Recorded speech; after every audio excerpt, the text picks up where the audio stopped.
You are now tuned into the sounds of Big Nate Sports Talk. It's on all the time, anytime.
Tuned in to Big Nate Sports Talk, the show that is on all the time, anytime. And now, ladies and gentlemen, your host, Nathan Snell.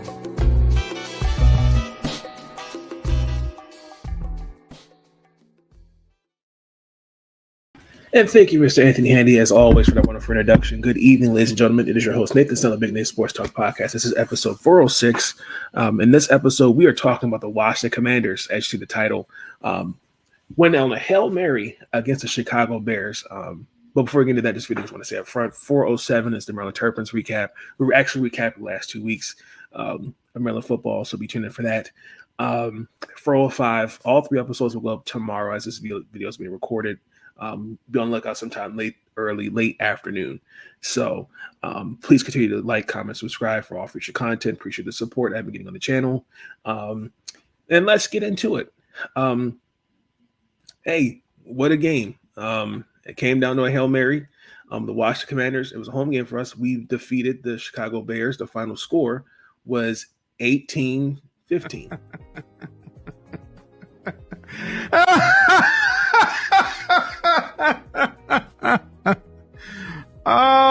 That's what I'm talking about. This shit means something to me, man.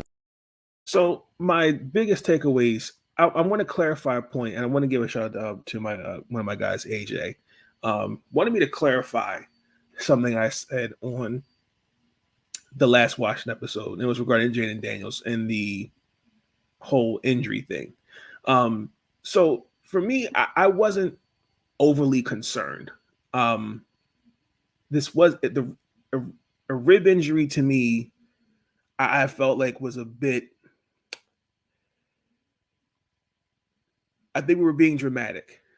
I felt like we treated it like as a season-ending injury. Now I'm not throwing shade. I'm just speaking how I feel.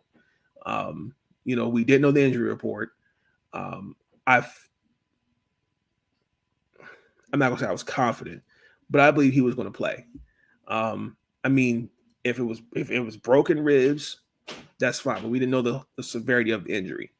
And that injury could have been preventable. That's what I was trying. My point across was with last week. So I hope that's a little bit more clear. But they took all the precautions and he still played. He practiced on Friday, and then he warmed up on Sunday. He was cleared to play. I don't think there was any concerns. He was hit 7 times. He was sacked twice. 21 of 38, 326 yards. And obviously the Hail Mary. I thought for Washington, I'm going to give a positive. I thought we kept Caleb Williams in check. He saw a lot of our pass rush. He did make some plays, but he was checked most of the time. Now, you look at the stats will show that he was sacked twice. But if you look at the the game. I mean, he was practically uncomfortable in the pocket. Now, in fairness, he did lose 2 offensive linemen. He lost one of my favorite offensive linemen, Tevon Jenkins and Braxton Jones. Injuries has been hurt Chicago in the game because especially Braxton went down with a knee injury and put in it was a rookie. I know his name was Kyan. I cannot pronounce his last name. And then left guard. So your left side of your offensive line was out because he dealt with the ankle injury, and then the backup, remember his name was Bill Murray, went out with a chest injury. So it was damn near like at one point, it was someone named Kramer, who's at left guard, and then he put the rookie Kyan at left tackle. So I mean, 2 players that have not played zero snaps at their positions had their work cut off for them. Now, and I think that also played a factor into Caleb practically being uncomfortable in the pocket all night. I think we forced Caleb to put him in some his decision making and make it difficult. We kept him, especially in the backfield, where Caleb was making little to no gains. I thought there were some throws by Caleb that were extremely off balance, they was too high, whether it was too low. And that hurt. He had 3 completions for 33 yards at halftime, and he ended with 131 yards. So credit Washington's defense for keeping Caleb Williams in the offense off the field. So when you look at the rest of the game, I thought penalties kind of hurt us. Same thing with Baltimore. That's kind of on my notes here as I'm looking. We got to be better. We got in the red zone 3 times, and each time it was ugly. The Austin Eckler pass, that was 3rd and 12. Mm-hmm. I can't defend that. What do you want me to say to that? Zach Ertz on the 3rd and 2, right through his hands. Mm-hmm. I can't defend that. What do you want me to say to that? And then I feel like you got to capitalize on those things. Those were some of the bad habits that I still think we're working through.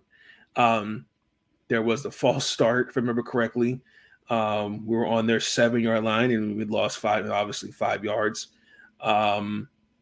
Nick was illegally downfield. I don't know what the hell was going through that young man's head. And then that took away a 24-yard screen pass to Gabi Brown. And then San Kasimi was too far downfield, which took away a touchdown. Sure. We finished the day with 400. I think it was 481 yards, 23 first downs. So, those are positives. The negatives it's just the penalties. We had to, we did have we were up 12-0. Austin Seibert went out there with 4 field goals. But if you're looking at it again, at least 2 of those 3 times we're in the red zone, it should have been at least a touchdown or 2. He didn't even try. So, our defense, for the most positive part, I will say, I think they all get a game ball. Again, when you're 12-0, your defense made plays. They did all the right things. When you look at, especially coming into this game, Caleb has led a touchdown on 13 drives in the last 15 quarters. And I think he was leading the league in pass rating since week 4. And especially we made that frustrating for him. They punted the ball 6 times on their 7 drives, if I'm saying that correctly. How do you do that? How do you do that? What the hell is going on? I remember one of those drives was a turnover on down where they contain DJ more. Yes. And coming into this game, the Commanders checked them. I think they're second in the league, if I remember seeing that stat correctly, in second quarter points last 3 games. That's the first time since the late 90s, I think.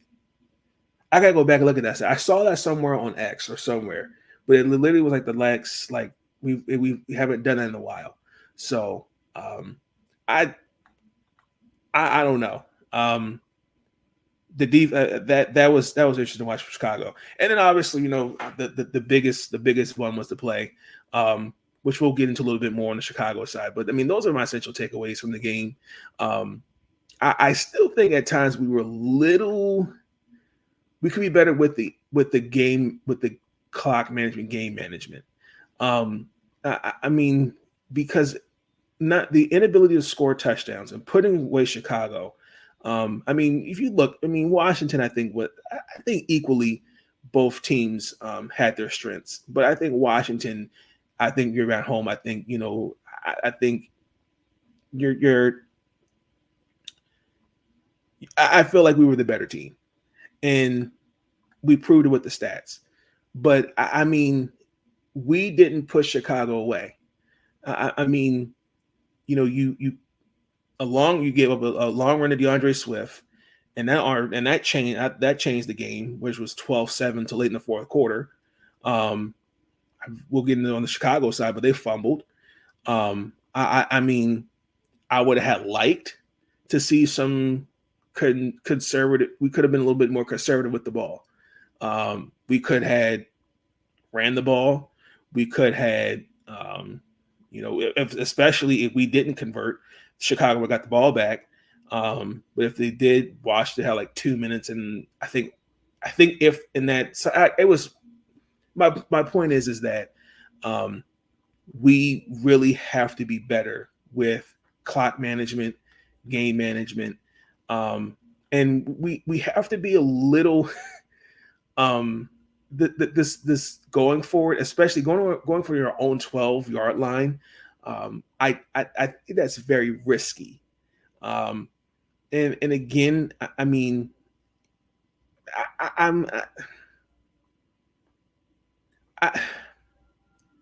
I would have done it. I mean, they did go and punt the ball, but they took it down the field. I mean, it happened, but we that has to be an improvement going forward. So that was what I took away from the game for Washington. On the Chicago side of the ball, well, actually, let me back up. I meant to finish also again on the positives for Washington. I think Terry McLaurin had a great game. He 5 receptions, 125 yards, did all the right things. Yeah, the game ball. Obviously, Jaden Daniels, Noah Brown, obviously because of the Hail Mary, and the whole entire defense. I mean, I can't really single anybody out. Everybody, I think, played for the most part a decent game. Bobby Wagner, for example, he made a Caleb Williams night tough. And hey, that's what we expect from a Pro Bowl future Hall of Fame linebacker. So yeah, congratulations to Washington on the win. Now for the Chicago side of the ball, as I stated earlier, injuries definitely hurt them. Now on that Hail Mary pass, there's a question. Tyreek Stevenson, if I'm Matt Eberflus, as of Sunday, today is Tuesday as I'm recording this, he needs to be benched for the rest of the season. No, I'm just kidding. He needs to be benched for the next couple games. I thought his behavior, I thought it was disgusting. Actually, I thought it was poor to see his behavior on the field. No, the gloating to your opponent. It's one thing if you trash talk, but if you watched him, he wasn't even on defense. I mean, he was so cocky that he was confident they were going to win the game. Now he apologized and all those things like that. That's great, but I mean, if you look, I looked back at the PFF grades. He had the worst grade. His defense, I think, it was like 38. And like, to that happening, that's disgusting. Personally, he shouldn't be playing. He should be benched. That was something. In Chicago, I think Chicago had multiple times to win this game, multiple times. Again, the Bears are who we thought they were. Again, if you look at the injuries to your left side of the offense, I think that played a role. I thought the offense kind of got going at the wrong time late in the game. I mean, it just seemed like all of a sudden it's like, okay, he was hitting receivers. I mean, I just felt like at the wrong time, and then I feel like as I noticed, I kind of questioned some of the play calling for Chicago. I think especially with, I think his name was Kramer. Doug Kramer. Why would you give him the ball on the 1 yard line? That's something. That's okay. That was something. I mean, I don't know. I just thought it was Chicago just being the Bears. But I could also tell, and I questioned why Chicago kept all 3 timeouts. They were Washington was moving down the field, nothing.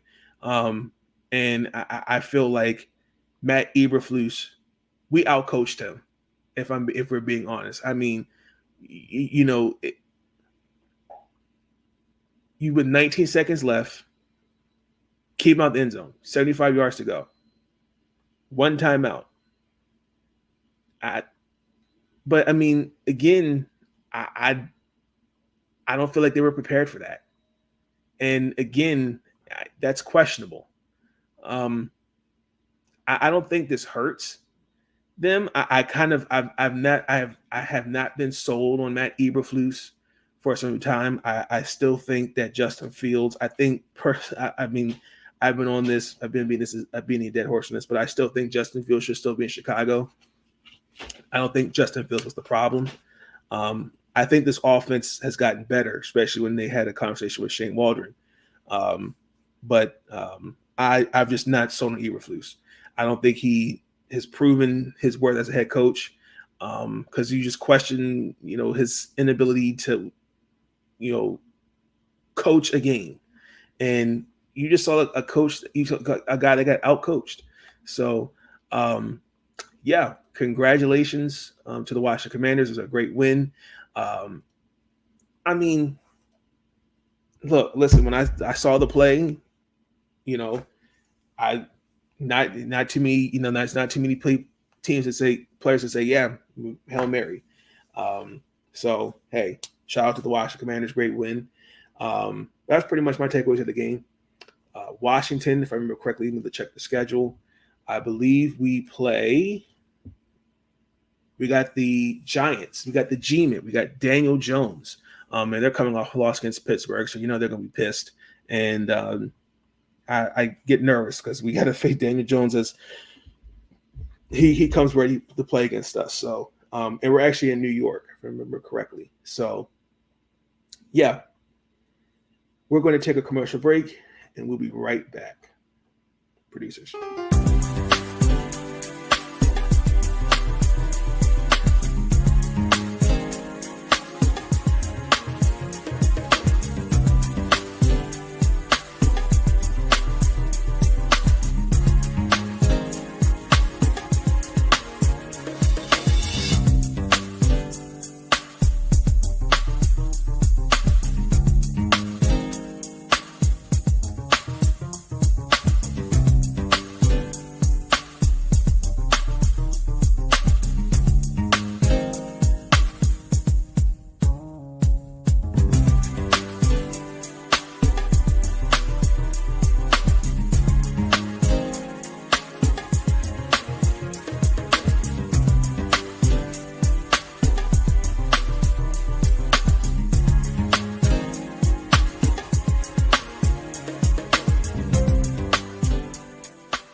thoughts are running through my mind.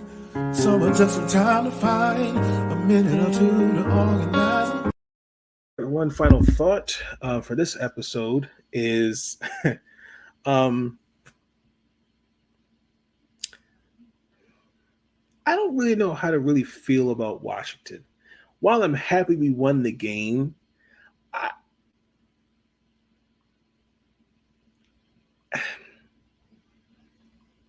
I'm just not. We have the 9th easiest schedule, and yeah, I've seen progressions. I'm seeing progress. There's some things we got to clean up, sure, but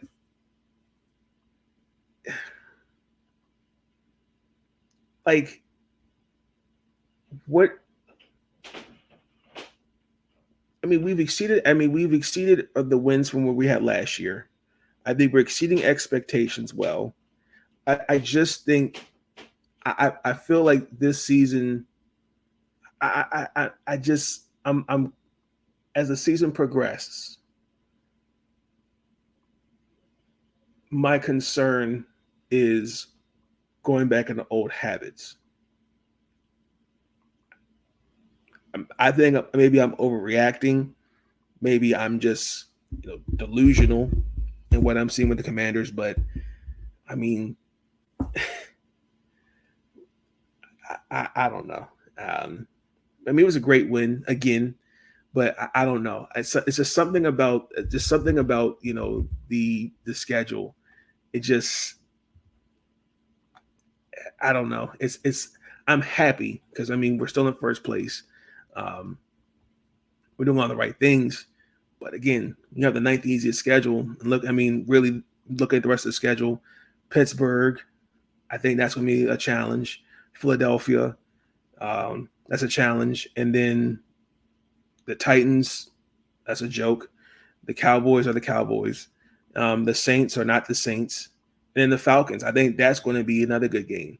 So I think, for me, I kind of want to see what this team will look like against, against Pittsburgh. Like a Pittsburgh facing a TJ Watt, a Cameron Hayward, Micah Fitzpatrick. I want to see how we look against those guys. I want to see how we look against Jalen Hurts. I want to see how we look against Kirk Cousins and Darnell Mooney. Don't get me wrong. The Panthers win.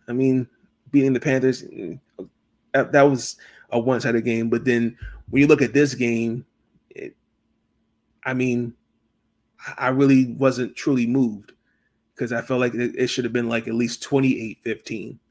But that's just me. So thank you for those that tuned in. Appreciate the support I'm getting on the channel. Be tuned in for future episodes. Please like, comment, and subscribe for all future content. Peace.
If you want to crown them, then crown their ass. But they are who we thought they were, and we let them off the hook. Thank you for tuning in to Big Nate Sports Talk. If you enjoyed that episode, be sure to like, subscribe, and share Big Nate Sports Talk. It's on all the time, anytime. And I want to thank you. All I want to do is say thank you for everything you do.